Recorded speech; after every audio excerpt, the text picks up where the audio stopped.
पकड़ना मेरी मैं कहना क्या चाह रहा हूं। एक आचार्य, उसके 3 शिष्य, तीनों गुणी, और उसकी एक सुंदर और सुशील ज्ञानवान बेटी। उसकी एक बेटी थी बहुत सुंदर और बहुत सुशील।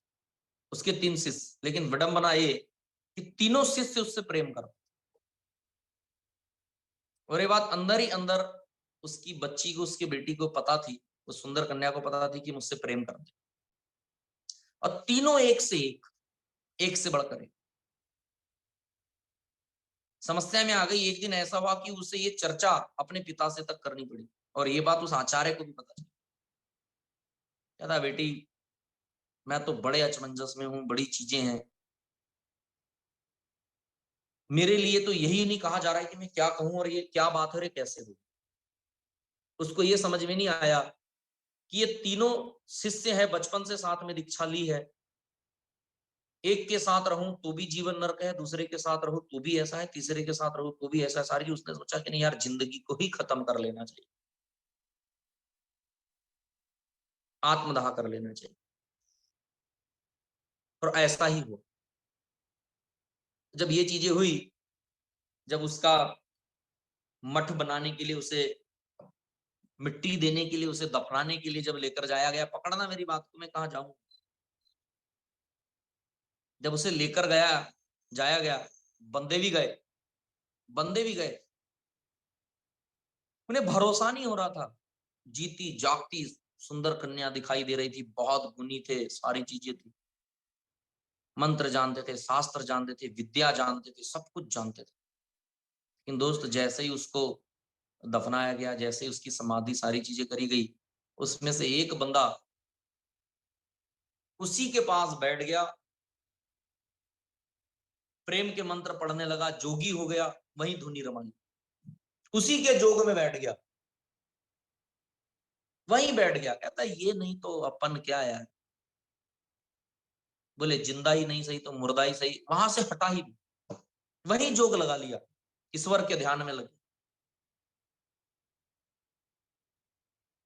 एक बंदे को बहुत सारी विद्याएं, बहुत सारी लिपि पता थी, सारी पता थी, ताबूत था तो जानता था। उसने ऐसे ऐसे लेप के प्रयास किया कि इसके मठ से, इसके ताबूत से मैं इसको निकालूंगा। उसने लेप के प्रयास किया और उसके बॉडी की रक्षा की। ऐसे लेप लगाए कि ये बोनी हूं, सारी चीज इस तरीके की विद्याओं से, उसके साथ में अपनी विद्याओं से, अपने मंत्रों से उसकी बॉडी की रक्षा करी। ऐसे ऐसे लेप लगाए कि उसकी बॉडी के साथ प्रॉब्लम, रक्षा की उसके शरीर की, कि वो गले नहीं हो, सड़े नहीं, दिक्कतें ना हो। एक तीसरा बंदा जो जानता था कि ऐसे मंत्र है, सारी चीज है, वो लोग मुझे आ जाए, इसकी अकस्मात डेथ हुई है तो वो इसको जीवित कर सकते, सारी चीज कर सकते, वो भागा, ऐसे लोगों से मिला, दिल जीता, और ऐसे योगी को, ऐसे बाबा को लेकर आए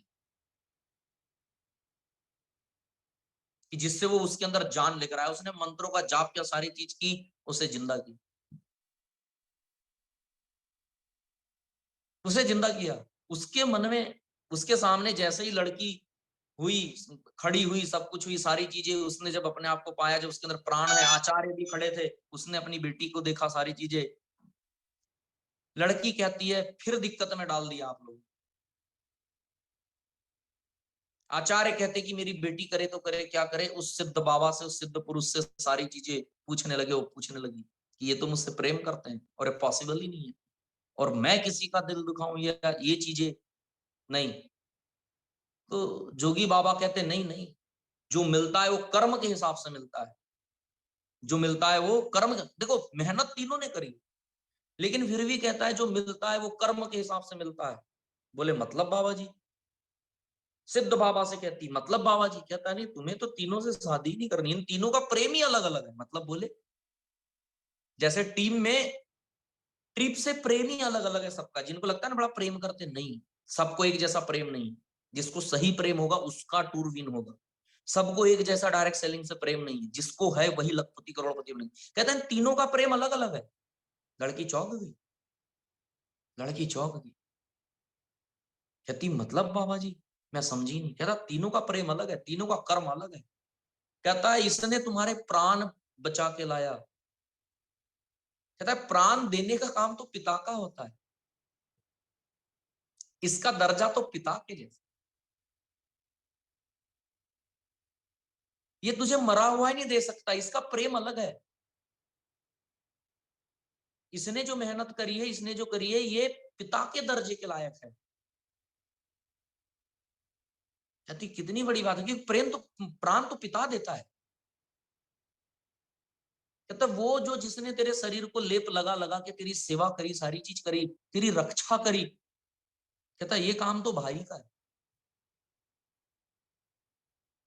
वो तेरे लिए भाई तुल्य है, क्योंकि वो तुझे नस्वर नहीं देख सकता अपने सामने।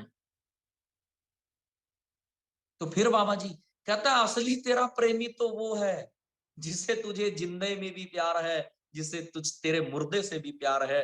उसने तो सोचा ही नहीं तू जिंदा है कि मुर्दा है, तेरा शरीर गल रहा है कि सड़ रहा है, उसको इस बात से मतलब ही नहीं है। वो तो जोग लगा के बैठ गया, कहता है तू जो भी है, तू जहां है, मेरे को वही एक्सेप्ट है।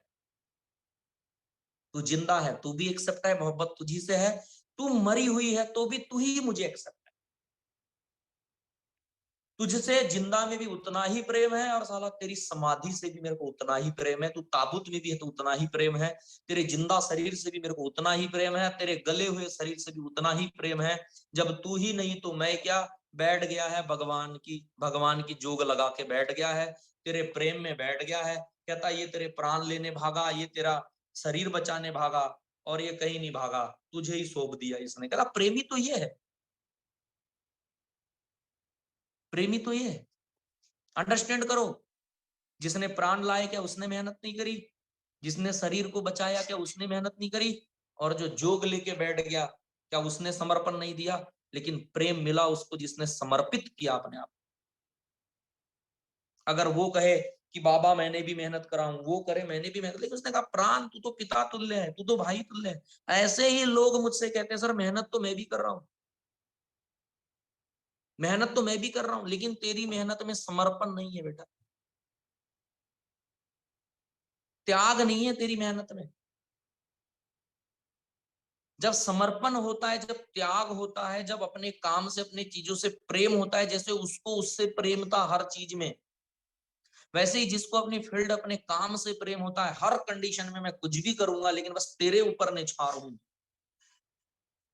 कोई बंदा बोले सर मैं तो वहां जाके फॉलोअप लगा के पैसे लाया, सर मेरे पास नहीं थे तो उधार मांग के लाया। अरे सब किया तूने, रूम रेंट के लिए लाया, रिटेल के लिए, अरे सब तूने सब किया।